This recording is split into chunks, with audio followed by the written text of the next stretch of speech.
Hi friends, good evening. দেখো সন্ধ্যাবেলা হয়ে গেছে আর আমি দেখো রান্না বান্না শুরু করে দিয়েছি। আর এই মাছগুলো বলো তো কী মাছ? তোমরা অনেকেই চেনো মাছগুলো হলো কই মাছ। আর এই মাছগুলো না আমার হাজব্যান্ড দেশ বাড়ি থেকে নিয়ে এসে, আর কত বড় বড় মাছগুলো দেখো, খেতে কিন্তু সেই টেস্ট। আর দেখো কেটে নিয়েছি আমি 4 পিস করে নিয়েছি। আর এটা হলো ট্যাংরা মাছ। আমার কিন্তু কই মাছের থেকে ট্যাংরা মাছ খেতে খুব ভালো লাগে। তোমাদের কোন মাছটা খেতে ভালো লাগে তোমরাও জানিও। তো আর দেখো রান্না হচ্ছে লাল শাক ভাজি, লাল শাক আর চিংড়ি মাছ আছে, আর এখানে বেগুন আলু আর মাছ রান্না হচ্ছে, কই মাছ। আমি প্রেসারে আগে সিটি মেরে নিয়েছি, ভাত হয়ে গেছে, আর বসিয়ে দিয়েছি তেল গরম করতে। এবার আমি এটাকে নুন হলুদ মাখিয়ে মিক্সড করে এবার ভাজতে শুরু করে দেবো। আর তাড়াতাড়ি রান্না করে নিচ্ছি, কারণ আজকে একটা জায়গায় যাব, তোমরা দেখতে পাবে কোথায় যাব।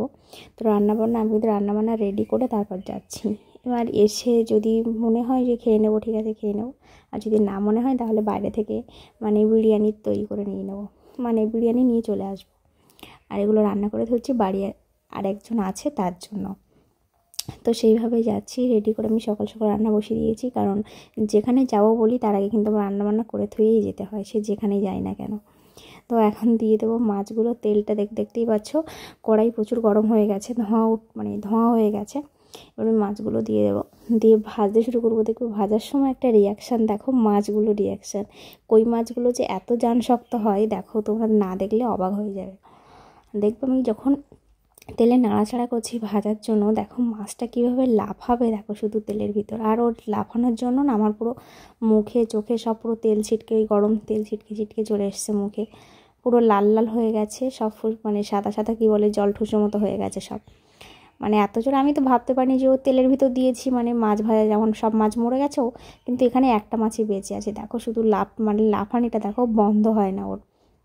লাস্টে না পেরে আমি কী করেছি যেন, খুন্তি দিয়ে চেপে ধরে রেখেছি। দেখতে পেয়েছো? এবার আমি একটু তেল দিয়ে দিলাম, তেলটা একটু কম ছিল বলে। আর এই দেখো যেটা বলছিলাম, আমরা চলে এসেছি মেলায়। এবার মেলায় উঠে এইটাই উঠবো। তো তার আগে ভিডিও করে নিচ্ছিলাম যে নেক্সট টাইম তোমাদের দেখাবো যে কোনটাই উঠলাম। এর আগে না নাগরদোলায় উঠেছি, এবার এটা উঠবো। এটা আমি আমার হাজব্যান্ড উঠবো একসাথে, আর আমার রিয়াকশানটা তোমাদের দেখাবো। আমি কিন্তু প্রথম উঠবো, কারণ এর আগে আমি কখনোই উঠিনি, প্রচুর ভয় পাচ্ছিলাম, কারণ উঠিনি তো কী হবে কি না হবে। নাগরদোলায় উঠি না, কারণ আমার এসব প্রচুর ভয় হয়। তো কী করবো, হাজব্যান্ড বলছে আমার তো উঠতে ভালো লাগে, তুমি চলো, কিছুই হবে না, দেখবে যেমন তেমন লাগছে, কোনো কিছুই হবে না। তো কেমন কিছুই হয় না, কিন্তু যখনই উপর থেকে ঢেউ খেলে, যখন ঢেউ মারে না মতো, তখনই ভয় হয়। এই দেখো অলরেডি আমি উঠে গেছি, আর ভয়ে দেখতেই পাচ্ছ, বলছি বুকের ভিতর ধুস করছে। আর এখানে টিকিট নিয়েছে 60 টাকা করে টিকিট নিয়েছে, একজন 60 টাকা করে টিকিট। তো উঠে গেছি, আর তোমাদেরকে সেটাই দেখাচ্ছিলাম নাগরদোলা। আমার হাজব্যান্ড বলছে তোমার কিছু মনে হচ্ছে? আমি বলছি মনে হচ্ছে না, প্রচুর ভয় হচ্ছে। আর এই দেখো নাগরদোলা বলছিলাম, সাইডে নাগরদোলা আছে, আরও অনেক অনেক খেলনা আছে, কিন্তু সেখানে উঠিনি। ডিস্কো আছে, আর একটা ডিস্কো আছে, এরপরে নেক্সট টাইম ওখানে গিয়ে উঠবো। আগে এটা চড়ে একটু অভিজ্ঞতা হয়ে যায়, কারণ এটা প্রথম চড়ছি। ডিস্কোতে না আগেও একবার চড়েছি, বা নাগরদোলা তো প্রতি বছরই চড়ি, কিন্তু এইটা ফার্স্ট টাইম উঠেছি। এটার নাম আমি জানি না যদিও কী বলে। দেখো অলরেডি লোকটা এবার চালাতে চলে যাচ্ছে, শুরু করছে, স্টার্ট করবে।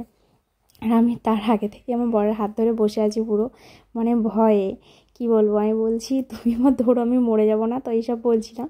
তোমরা শুনতে পাবে, দেখবে আমার রিয়াকশানটা কী হয়। দেখো আমি কান্না শুরু করে দিয়েছি, বাবা মা বলতেই শুরু করে দিয়েছি, বাবা গো মা গো। এই দেখো অলরেডি শুরু হয়ে গেছে, আস্তে আস্তে স্লোভাবে ঘুরছে।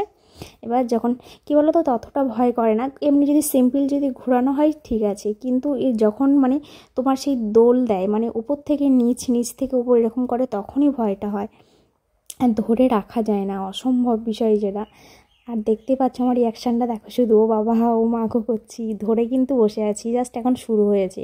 আমি বলছি আমি হয়তো মরে যাব, কেন যে উঠতে গেলাম, কারণ অভ্যাস নেই, না উঠলে ভালো হতো, তো অভ্যাস নেই। তো বলছে চলো না, আমি আছি। তো দেখো আমার হাজব্যান্ডটা হাসছে আমার দিকে, আর সবাই না আমার দিকে হাসছে, তাকিয়ে আছে, কারণ যা চিৎকার করছি আমি, এবার শুধু আমার চিৎকারটা শুনতে পাবে। দেখো